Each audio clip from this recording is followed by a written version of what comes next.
Welcome to MS news. వార్తలు చదువుతున్నది రిజ్వాన్ అహ్మద్.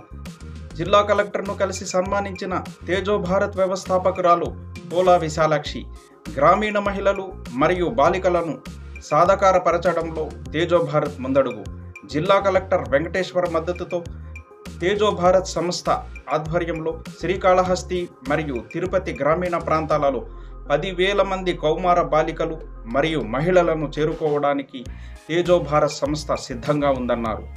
తేజో భారత్ ఆధ్వర్యంలో గ్రామీణ మహిళలకు ఆరోగ్యమైన మరింత సమాచారం మరియు సాధికార కలిగిన భవిష్యత్తును నిర్మించడానికి మేము కట్టుబడి ఉన్నామని కలెక్టర్కు తెలియజేశారు.